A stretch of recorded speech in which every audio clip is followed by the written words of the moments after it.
So now we will explain about what is hash table. So hash table is just like a table, you can say, which is a very popular data structure. And here what we have, we must define a table size first. Just like we always define the size of our array, similarly here also we first of all define the size of our hash table, or you can say table. Usually let's say its size is from 0 to m minus 1. So if hash table has a size of m, then it ranges from 0 to m minus 1. It is same as array size. Let's say you have defined an array size of m. Your array index starts from 0 to m minus 1. So this is the table size, and given a table size of m, hash table size of m, you will have slots in your hash table. So that is simply an index of your hash table. So 0, 1, 2 and so on. Last slot will be m minus 1. So every slot you can say that initially they are not carrying anything. So this is a simple structure of hash table where you have a table size m, let's say. So its slots indicates from 0 to m minus 1, and initially all these slots are empty or containing no data. So this is basic structure of hash table. Now how to decide the table size? This is a very peculiar problem in data structure. There is no hard and fast rule which table size is perfect. It all depends on the type of your data, what kind of information you are putting, what is the size of data, and so many factors decides about what should be our ideal size. There is no perfect rule to decide about. It varies from problem to problem, but roughly you try to understand one thing. Normally we pick a table size of prime number,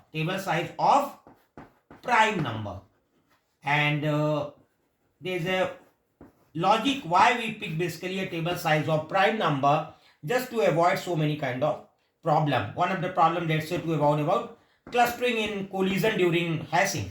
So we normally pick a table size of odd number. So roughly if you see anywhere, you will find a table size of either 11, 13 and so on. Prime numbers are the very popular way of choosing the table size. So now you have understood one thing. What is basically an hash table? It's nothing, it's just like a array having slots 0 to m minus 1. And initially all these slots or array slots, you can say, are containing no information. Now let's say you want to put information on this hash table. So let's say it's the same as you are putting information in an array. But in array, what we do basically, we simply take a data, and whatever the input you are taking from user, all those inputs are assigned from 0 index to m minus 1 index. There you cannot control where that data will be assigned, and later on you can change, but roughly assignment is done from 0 to m minus 1. So that's the reason whenever you try to search any element, you need to do sequentially one by one. But here in hash table, it is very much things are fixed. If new data is appearing, where that data should be stored in hash table. So that is a very important point here. So now we will see about how basically data will be stored in hash table.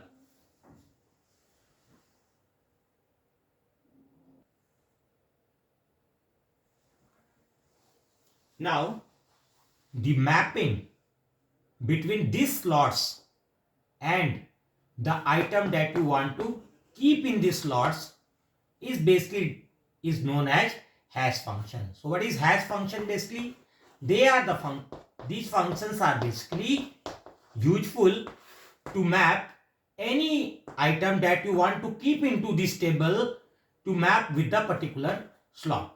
So slot in table where these items, incoming item, will be placed will be decided by one mathematical function, and that function is commonly known as hash function. So hash functions are nothing. They are simply a mathematical functions which are based on some kind of mathematics, and popular mathematics to design any hash function is to use remainder theorem. So roughly if you see any hashing function, either superficially it is based on remainder theorem, or internally somewhere remainder theorem they have used. So very popular method is remainder theorem to design any hash function. So we will use hash function to put any item in our hash table. So till now hash table has in every slots 0 to m minus 1.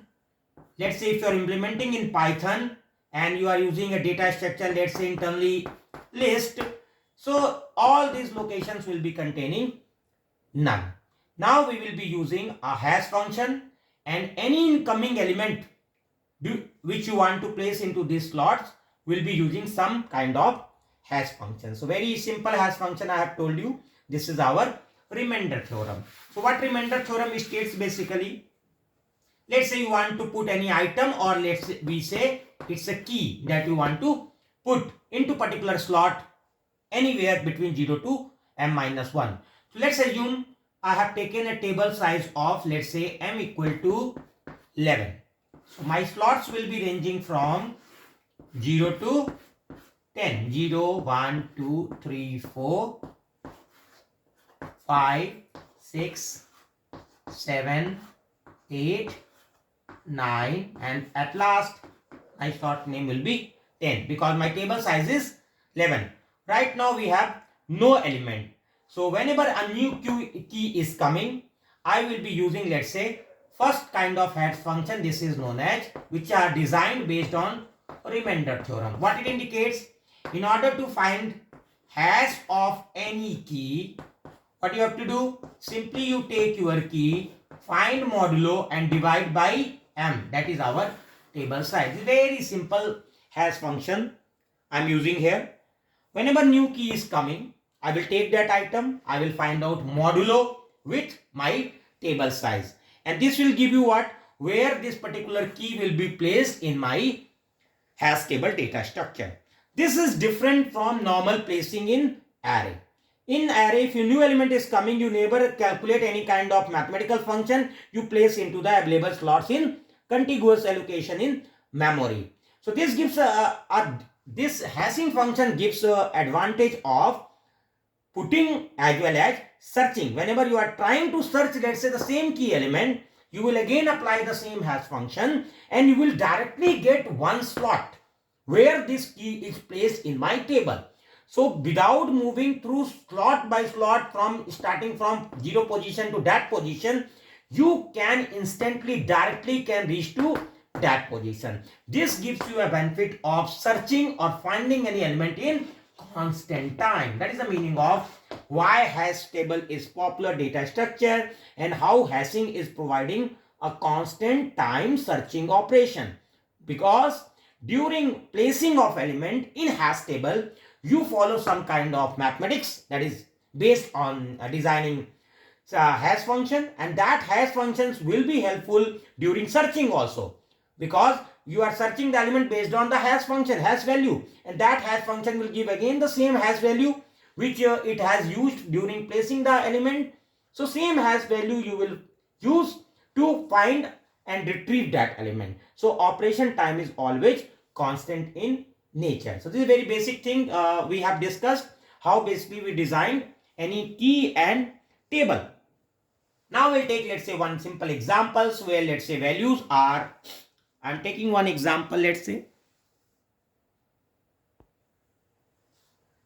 So let's say we have taken an example, and keys or item that you want to insert into the table is mentioned like this: 54, 26, 93, 17, 77 and 31.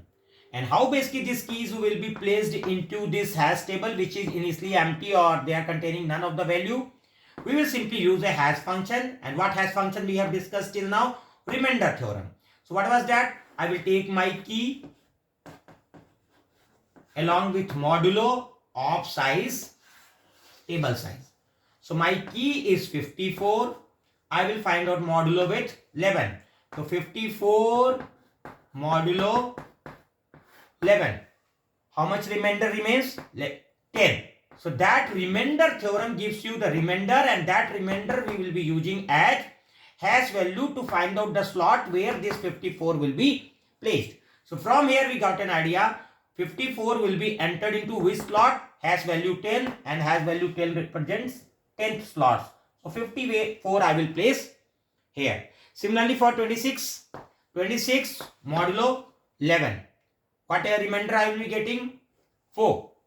26 modulo 11, remainder will be 4. So this remainder will tell you where this 26 will be placed in my table. So this is my fourth slot. So fourth slot will contain what?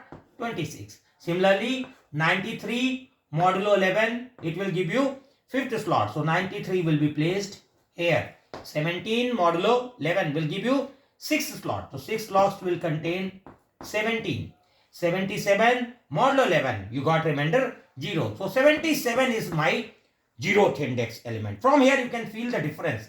If it is being, let's say, array, and you are placing all these elements are being placed in array, then this is not the process. Simply you will be asking from user 54, 26, 93, 17, 77 and 31, and they will be placed sequentially in array indexes. So that's the reason you need to find out element in array in sequential search. But here methodology is completely based on placing an element based on its hash value. So wherever whatever hash function you have used, you got a hash value, and hash value gives you a slot where you will keep that element. So during searching operation, you will use the same hash function, you will get the same hash value, and instantly you can reach and retrieve that element. So in this way you are making advantage of hash function and getting element in a constant time. So this much you have got, let's say 39, and 39 you got a remainder of 9. So 31 and 31 will be placed in 9th location, and rest all still will contain none value because elements were less. So let's say this is a simple remainder function, but there is no perfect hash functions which people have designed. Lot of functions which are helpful for some problem but may not be working in some another data or another problem. So this is the basic of remainder theorem. But here comes a trick. And what is that trick? Let's say a new item arrives here, and item value is, I am telling you, let's say 44. And you will try to insert 44 again because empty slots are still available. But 44 modulo 11 will give you what? Remainder 0. But you can see from here, remainder 0 or slot 0 is already been taken by 77. So I cannot place 44 here. So that is known as collision in hash table. What is collision in hash table? Whenever any hash function, perfect hash function or any hash function tries to find out a location or slot in the table, and already that slot has already been occupied by some another item or another keys which has already been placed there, then that thing is known as collision in hash table. So we should know, and we should also study how to handle all this collision so that collision should not happen. And if in case collision happen, what should be our strategy? So there are methods to avoid collisions, and how to basically handle collision in hashing we will discuss just now. But before moving into, so you understand what is the meaning of collision here. So 44 let's say is coming, you got a collision, so you will try to find out another slot where you can put 44. So one method could be that I will try to find out next slot which is available. What is the next slot available? That is linearly I will go to the next slot and I will find, let's say 41, first slot is available because none of the previous item has taken this first slot. So I will place my 44 here. So this could be one strategy to avoid collision. So new element will be placed in a next available slot. So this way you can say this is the one strategy that is to avoid collision in hashing. And this strategy is normally known as linear probing. This strategy of removing collision, if in case collision occur, is known as linear probing method. You will linearly probe next available slot, and whichever slot you get at first instant which is available, you will try to place item there itself. So that is the method of one standard method of, you can say, avoiding collision. So you have understood one thing, I think, that is how basically you design a hash function. And one method we have discussed, and that method is basically based on remainder theorem. You take a key, find out its modulo with the table size, gives you the remainder, and that remainders tells you where you will place this item in the table. But there are some other methods also to design hash function. So you should know what are some common methods people use or researchers use to design any perfect hash function. Common method people have used to design hash functions. So one method I have told you, that is known as remainder theorem. We have discussed, we have seen also how it works and how it places an item during placing item, and the same way, same hash function people will use to search an item. Fine. And let's second method people may be using, let's say, folding method. Folding method is also very popular method for designing any hash function. And third method is very common, that is known as mid-square method. So a lot of other methods are there. We are not going to discuss everything here, but roughly you try to understand. Either you use folding or mid-square. Internally everywhere in most of the hash function you use remainder theorem. Somewhere you are using remainder concepts there. So let's say I am taking a folding method. So let's say your data is very big in nature. Big means what? Number of digits in data, let's say Aadhaar number or SSN number of any people or any student, or Aadhaar number of any citizen. These all are carrying so many digits. So Aadhaar number, let's say people is having 1, 2, 3, 4, 5, 6, 7, 8, 12 digit number. 9, 1, 3, 4. This is the Aadhaar number of, let's say, one of the person in Indian country, let's say.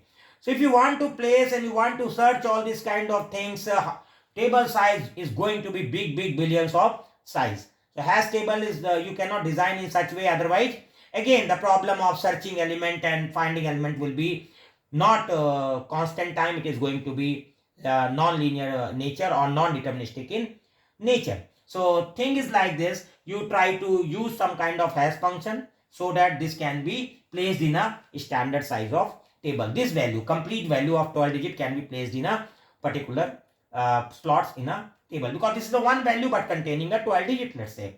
So it's not possible to design such a big it's possible to design such a big hash table, but again you will lose the benefit of constant time searching operation if you are not maintaining it properly. So folding method suggests that you simply divide that thing into two digit, fold it, and every second digit you fold it. Fold it means you replace or reverse it. 34 will be reversed by 43, 12, 43, then 56 will remain same, 78 will be 87, 91 will remain same, and 34 will be 43. That is the folding, one way of doing folding method. There are so many other methods also.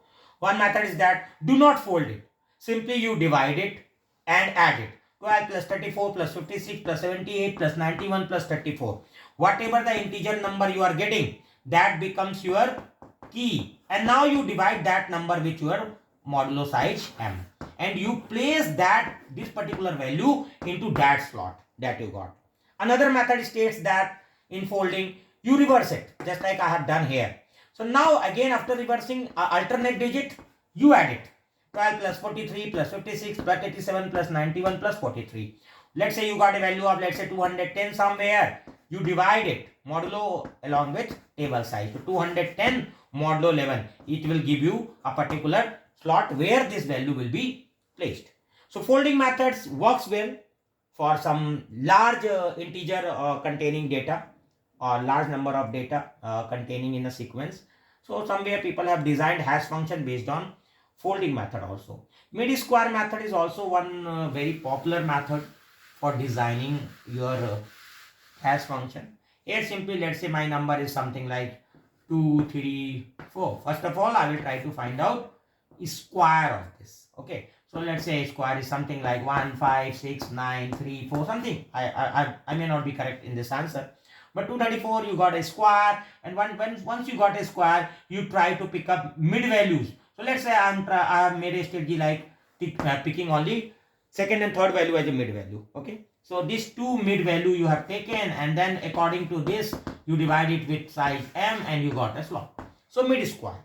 So squaring it first and taking some mid digits from that number, and then those digits divided with you can say table size gives you a slot or hash value where you will place now this number.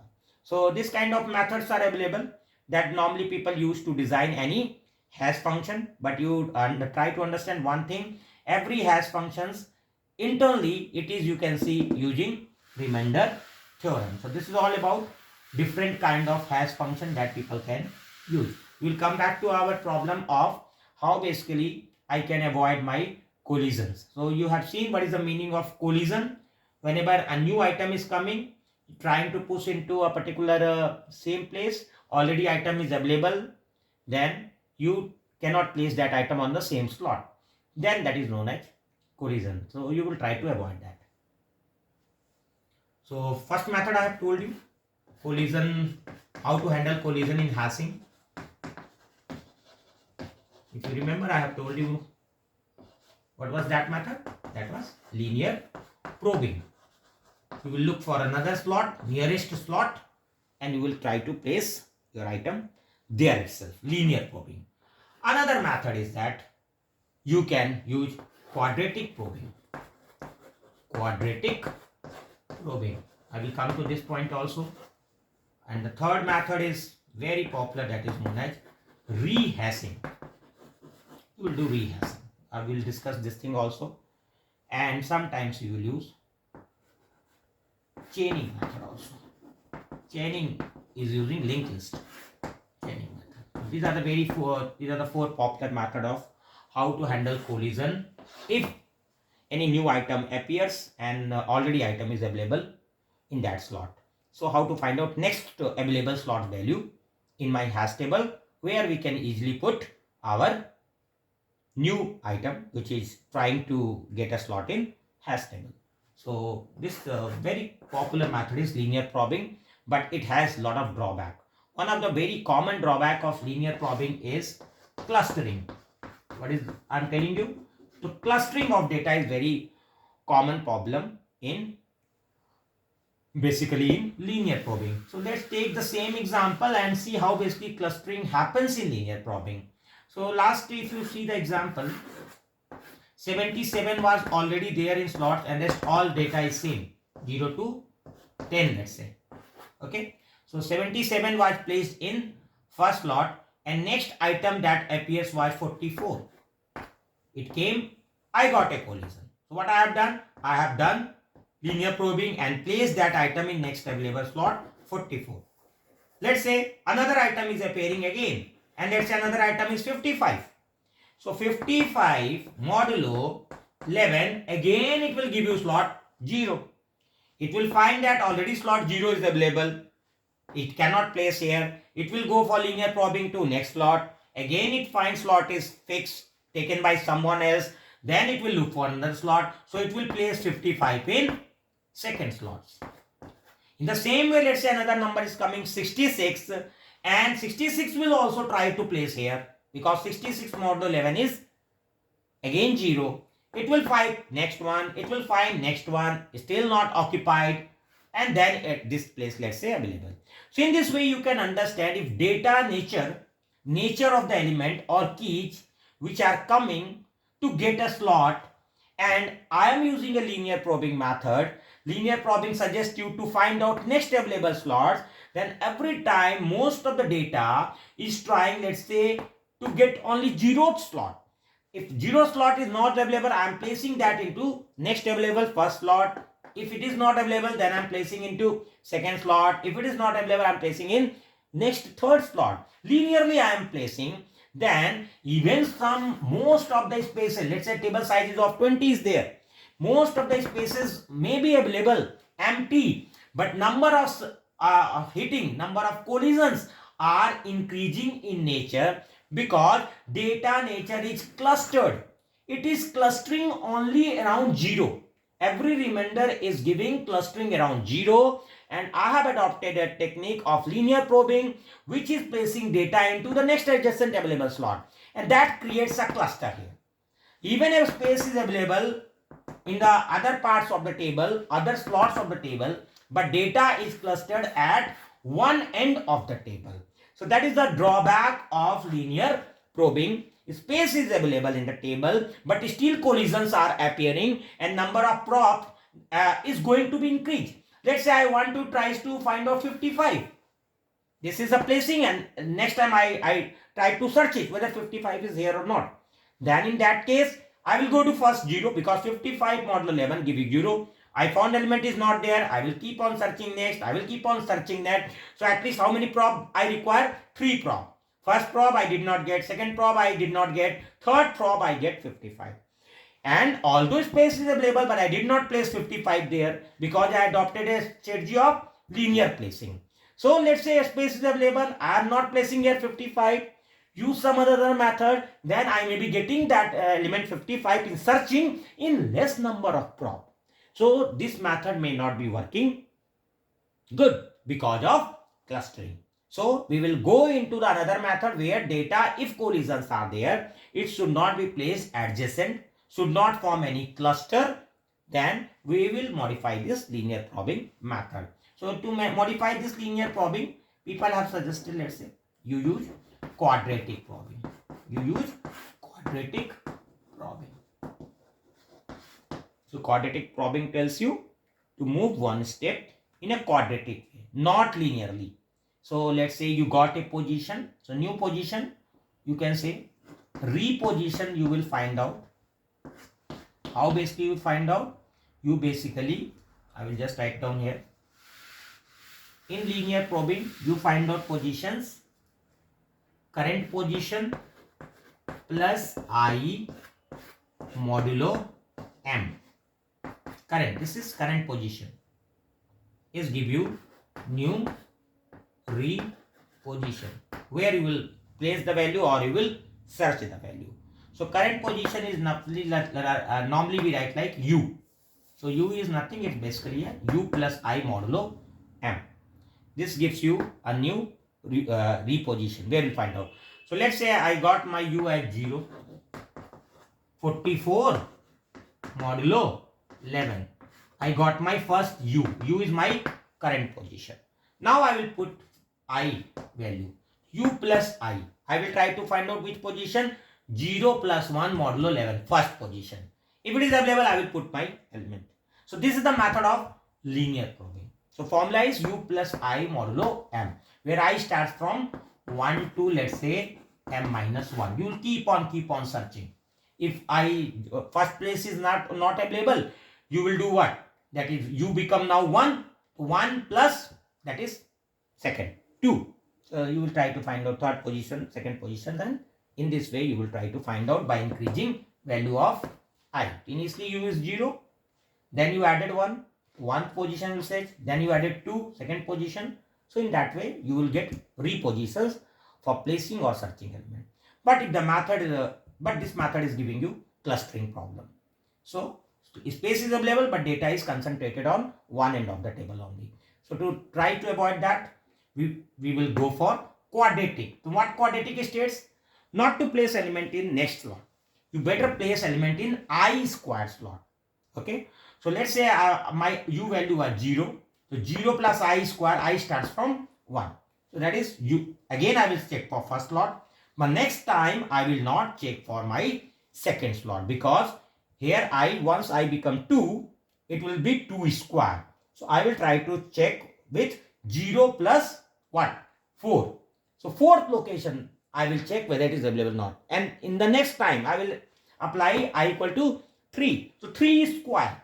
So that is 0 plus 9. So I will check for 9. In this way, you are not placing element in adjacent available slot. You are placing in quadratic way in next available slot if it is available.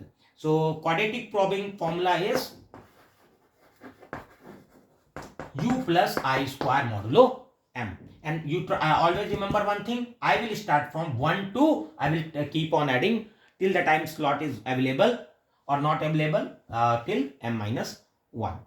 So this is about linear and quadratic probing. Now we will take up one question.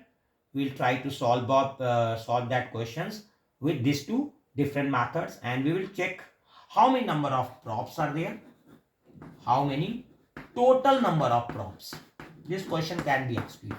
How many total number of props will be required if we try to search those elements which are maintained in hash table using some hashing function, and what will be the sequence of element in hash table. So two things you will learn during the, I will tell you numerical in next portion of this video, that what is the sequence of my items in the hash table and how many total number of props are needed to find out all those items in the hash table. So this is all about basics of collision, and chaining I will also explain.